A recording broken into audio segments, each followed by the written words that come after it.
사무엘상 8장 10절로 22절 말씀.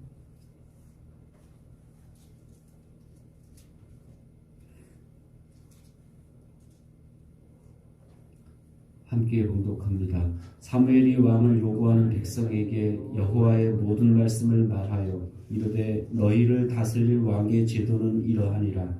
그가 너희의 아들들을 데려다가 그의 병거와 말을 어거하게 하리니 그들이 그 병거 앞에서 달릴 것이며 그가 또 너희의 아들들을 1000부장과 50부장을 삼을 것이며 자기 밭을 갈게 하고 자기 추수를 하게 할 것이며 자기 무기와 병거의 장비도 만들게 할 것이며 그가 또 너희의 딸들을 데려다가 향료 만드는 자와 요리하는 자와 떡 굽는 자로 삼을 것이며 그가 또 너희의 밭과 포도원과 감람원에서 제일 좋은 것을 가져다가 자기의 신하들에게 줄 것이며 그가 또 너희의 곡식과 포도원의 소산의 11조를 거두어 자기의 관리와 신하에게 줄 것이며 그가 또 너희의 노비와 가장 아름다운 소년과 나귀들을 끌어다가 자기 일을 시킬 것이며 너희의 양떼의 10분의 1을 거두어 가리니 너희가 그의 종이 될 것이라.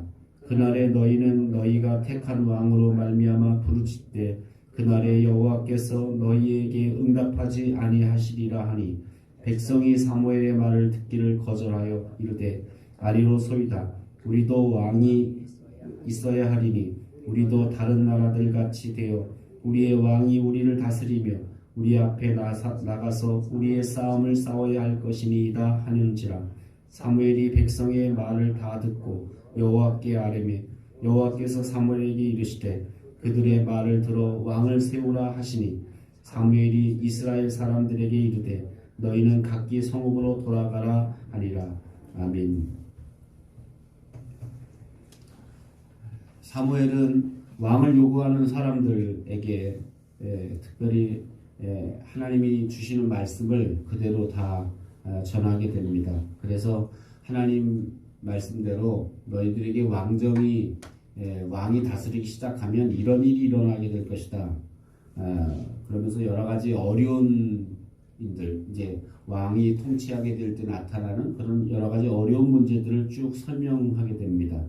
그래서 예를 들면 너희 아들들이 이제 동원돼서 병거와 말을 끌게 될 것이고 또 왕 앞에서 뛰게 될 것이고 또 군사로 동원돼서 군사의 그런 직을 맡아야 될 것이고 또 무기와 장비도 만들어야 되고 너희 딸들은 향료를 만들고 요리를 만들고 떡 굽는 일을 해야 될 것이고 여러 가지 일을 시키게 될 것이다.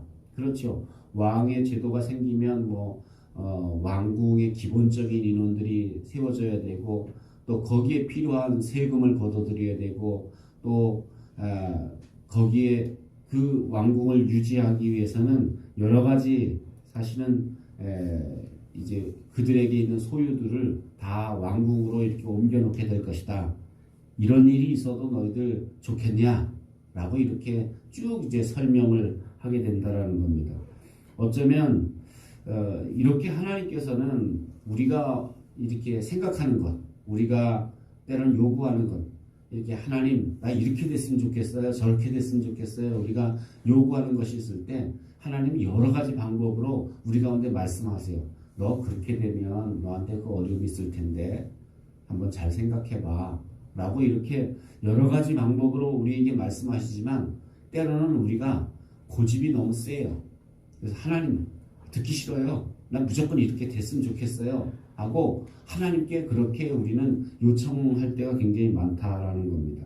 그래서 우리가 어려움을 당하는 많은 것을 보면 하나님 말씀대로 우리가 순종하기보다는 자꾸 자기 고집대로 자기 뜻대로 살려고 하는 것 때문에 사실은 어려움 당하는 대반의 문제들, 대부분의 문제들은 다 우리 고집대로 하려고 하기 때문에 우리가 어려움을 당하고 그것 때문에 고통을 당하고 그것 때문에 여러 가지 우리가 그 어려움 속에 우리가 빠지게 되는 경우들을 보게 됩니다. 이렇게 하나님께서 거듭거듭 이스라엘 백성들에게 말씀하심에도 불구하고 이스라엘 백성들은 아주 강력하게 어떻게 보면 고집스럽게 그렇게 자기들의 요청하는 것, 자기들이 요구하는 것을 그렇게 간구하게 되는 모습을 보게 됩니다. 결국 하나님께서 이들의 요구를 허락하시죠. 그러니까 어떻게 보면 이미 그들은 자기 욕심에 이끌려서 하나님 뜻을 헤아리려고 하지 않기 때문에 그냥 욕심대로 내버려 두는 거야. 그래, 그럼 너 정말 그렇게 원한다면 우리가 자녀들한테도 그렇잖아요. 때로는 그거 안 될 텐데, 그거 하면 너 안 좋은데, 그런데도 막 뒤집어지고 막 뭐 울어 제끼고 하면 어떻게 해요? 알았어. 내가 너 요청대로는 해주지만 너 이것 때문에 너 다시 이거 바꿔달라 그러면 나 그때는 안 들어줘. 이렇게 이제 우리가 얘기를 하죠. 하나님 똑같이 얘기하시는 거예요. 너희들 욕심에 사로잡혀서 왕정 하달라고 그러니까 알았어, 허락해 주는데 만약에 너희들이 나중에 왕 때문에 힘들다고 왕 바꿔달라고 그렇게 하면 하나님도 너희들 들어주지 않을 거야 라고 이렇게 이야기하십니다. 그런데도 어때요? 백성들 뭐라 그래요? 18절 말씀 보니까 그날에 너희가 너희 택한 왕으로 말미암아 부르짖되 그날에 여호와께서 너희에게 응답하지 아니하시리라 라고 했더니 백성이 뭐라 그래요? 19절 보니까 백성이 사무엘의 말 듣기를 거절하여 이르되 아니로소이다. 우리도 우리의 왕이 있어야 돼. 하나님 응답하지 않을 거야. 그런데도 뭐라 그래요? 그래도 좋아요. 우리는 왕이 필요해요. 어떻게 보면 아주 이스라엘 백성들의 이 고집스러운 모습은 우리들의 모습을 보는 것 같을 때가 참 굉장히 많아요. 우리들도 어떨 때 뭐 하나님의 뜻 이제 듣기 싫어요. 이렇게만 빨리 해달라니까요 라고 요청할 때가 그렇게 많다라는 겁니다. 우린 이런 모습을 보면서 우리도 어떨 때 보면 이렇게 욕심에 사로잡혀서 깨닫지 못하고 사실은 우리 마음속에 이 욕심이 사로잡히면 깨닫는 영이 없어요. 하나님 뜻을 잘 깨닫지 못하고 하나님의 은혜를 깨닫지 못합니다. 왜냐하면 욕심이 눈이 가리워져서 그것만 보이기 때문에 하나님의 뜻을 볼 수가 없다라는 거죠. 그래서 어떻게 보면 이런 일 때문에 아주 위험한 결과를 초래하는 위험한 결과가 나타나는 그런 모습을 우리는 보게 됩니다. 그래서 어떻게 보면 우리들의 삶 가운데 이렇게 하나님의 뜻을 잘 헤아리고 조금 이렇게 뒤로 물러서서 내가 욕심을 부리고 있는 건 아닌지, 내가 이거 이렇게 내 뜻만 내 생각이라고 이렇게 주장하고 있지는 않는지, 하나님의 뜻은 뭐지? 하나님은 이런 일을 통해서 뭐를 나로 하여금 깨닫게 하길 원하시지? 라고 하나님의 의중을 우리가 한 번쯤은 이렇게 생각하고 나가야 되는데 하나님의 의중을 생각하지 않는 거예요. 왜 하나님이 나에게 이런 어려운 일 속에 나를 주셨지? 이것을 통해 내가 어떻게 뭘 깨닫길 원하실까? 이렇게만 생각해도 우리가 훨씬 하나님의 뜻 가운데 나아갈 수 있는데 우리는 그냥 빨리 이 어려움을 해결해 달라고만 우리는 요청하기 때문에 어쩌면 하나님이 그렇게 허락하신 이유를 우리는 모르니까 그냥 어떨 때 보면 그냥 그 문제만 해결해 달라고 요청하고 부르짖을 때가 많다라는 거죠. 그래서 우리가 정말 하나님의 뜻을 좀 헤아릴 줄 아는 그 정도 되면 다 철이 들겠지요.